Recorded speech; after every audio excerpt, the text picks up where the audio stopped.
সম্প্রতি কেনিয়ার রাজধানী নাইরোবিতে একটি বিমানবন্দরের দায়িত্বভার গ্রহণের জোর চেষ্টা চালাচ্ছে ভারতীয় শিল্প গোষ্ঠী আদানি। তবে কেনিয়ার শ্রমিক ইউনিয়ন আদানির এই পরিকল্পনার বিরোধিতা করে বিক্ষোভ করে আসছে গত মাস থেকেই। ক্রমেই এই আন্দোলন জোরদার হচ্ছে।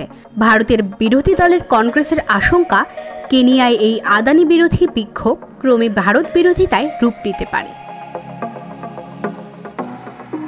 ভারতীয় সংবাদ মাধ্যম থেকে জানা গেছে, নাইরোবির জোমো কেনিয়াত্তা আন্তর্জাতিক বিমানবন্দর অধিগ্রহণ করতে চায় আদানি গোষ্ঠী। এরই ধারাবাহিকতায় সেখানে সাবসিডিয়ারি বা অধীনস্থ সংস্থাও খুলেছে তারা। আদানি গোষ্ঠীর হাতে দায়িত্ব গেলে কর্মী ছাঁটাই হতে পারে, এমন আশঙ্কায় সোমবার ধর্মঘট পালন করে কেনিয়ার শ্রমিক ইউনিয়ন। বিমান উড্ডয়ন পরিচালনাকারী কর্মী সংগঠন কেনিয়া অ্যাভিয়েশন ওয়ার্কার্স ইউনিয়ন এই বিক্ষোভ চালিয়ে যাচ্ছে। কেনিয়ার অ্যাভিয়েশন ওয়ার্কার্স ইউনিয়নের দাবি, আদানির সঙ্গে প্রস্তাবিত চুক্তি বাস্তবায়িত হলে কেনিয়ার বাইরের থেকে কর্মীদের নিয়ে আসা হবে এবং এর ফলে কেনিয়ার অনেকেই চাকরি হারাবে। আদানির প্রকল্প নিয়ে বাংলাদেশ ও শ্রীলঙ্কায় একই ধরনের প্রতিক্রিয়া দেখা দিয়েছে বলে মন্তব্য করেন কংগ্রেসের মুখপাত্র। এক্ষেত্রে বাংলাদেশে আদানির বিদ্যুৎ প্রকল্পের প্রসঙ্গ উল্লেখ করেন তিনি। বিবৃতিতে দলটির মুখপাত্র জয়রাম রমেশ বলেছেন, এটি ভারতের জন্য একটি গুরুতর উদ্বেগের বিষয়, কারণ আদানির সঙ্গে অজৈবিক প্রধানমন্ত্রী নরেন্দ্র মোদীর বন্ধুত্ব এখন বিশ্বব্যাপী সুপরিচিত।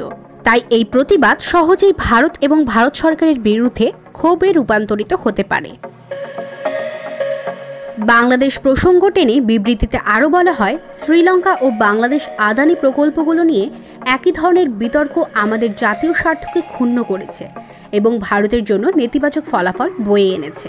উদাহরণস্বরূপ, ঝাড়খণ্ডে আদানি কয়লা বিদ্যুৎ কেন্দ্র থেকে বিদ্যুৎ কেনার জন্য বাংলাদেশ সরকারের চুক্তি গত মাসে প্রধানমন্ত্রী শেখ হাসিনার পদত্যাগের দাবিতে আন্দোলনের একটি গুরুত্বপূর্ণ পয়েন্টে পরিণত হয়েছিল।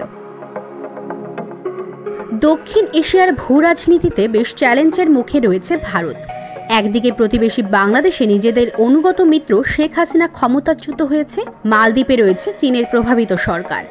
অন্যদিকে পাকিস্তান আর চীনের সঙ্গে বৈরিতা তো বহু পুরনো।